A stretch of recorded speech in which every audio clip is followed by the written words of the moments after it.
శ్రీ సత్యసాయి జిల్లా కొత్త చెరువులో అగ్ని ప్రమాదాల నియంత్రణకు ప్రమాదాలు జరిగినప్పుడు తీసుకోవాల్సిన జాగ్రత్తలపై అగ్నిమాపక శాఖ సిబ్బంది ప్రజలకు అవగాహన కార్యక్రమాలు నిర్వహించారు.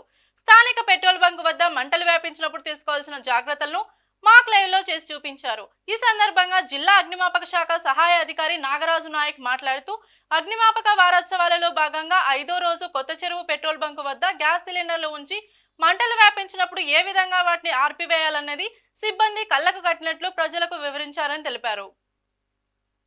మనం తెలియకుండా లీక్ అవుతుంది. మనం ఎత్తుకొని పోయి స్విచ్ ఆఫ్ చేసేది కానీ ఆన్ చేసేది కానీ చేసినామంటే కింద ఉంటుంది కదా ఎయిర్, ఇది గ్యాస్ వాటిని ఒక్కసారిగా బ్లాస్ట్ అవుతుంది అన్నమాట. అందుకోసం మనం ఏం చేయాలి, చుట్టూ ఉన్న గాలిని లేకుండా చేస్తే పైన ఆరిపోయింది. వెంటనే రెగ్యులేటర్ ఆఫ్ చేస్తాం. 80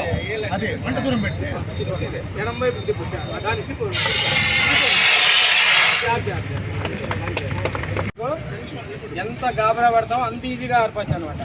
చూడండి, ఇది గ్యాస్ ప్రెజర్తో బయటకు వస్తాను. ప్రెజర్తో ఇక్కడ గ్యాస్ ఇక్కడ లీక్ అవుతుంది, ఇక్కడ మంటలు వస్తాయి. మధ్యలో ఏమవుతుంది, గాలి అనేది పోతుంది. ఈ గాలిని మనం బంధించినామంటే పైన ఈజీగా ఆరిపోతుంది.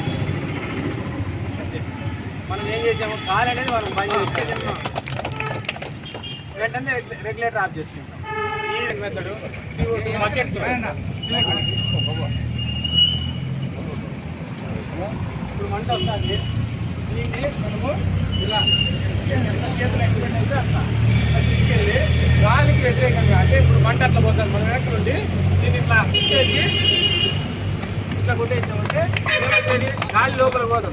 ప్రతి సంవత్సరం కూడా అగ్నిమాపక వారోత్సవాలు ఏప్రిల్ 14 నుంచి 20 వరకు దేశవ్యాప్తంగా నిర్వహిస్తారు. అందులో భాగంగా ఈరోజు 5వ రోజు మన కొత్త చెరువు గ్రామం నందు సందీప్ ఫిల్లింగ్ స్టేషన్ నందు ఈ పెట్రోల్ బంకుల నందు తర్వాత గ్యాస్ ఫైర్స్ ఏదైనా జరిగినప్పుడు మనం ఏ విధంగా వాటి నుంచి మనల్ని మనం రక్షించుకుంటూ మన చుట్టుపక్కల ఉన్నటువంటి ఆస్తి నష్టం కానీ ప్రాణ నష్టం కానీ జరగకుండా మనం తీసుకోవాల్సిన జాగ్రత్తలు మెలకువల గురించి ఇక్కడ పెట్రోల్ బంక్లో పనిచేస్తున్నటువంటి సిబ్బందికి, యాజమాన్యానికి, చుట్టుపక్కల ఉన్న ప్రజలందరికీ కూడా అవగాహన కార్యక్రమాన్ని కల్పించడం అయింది.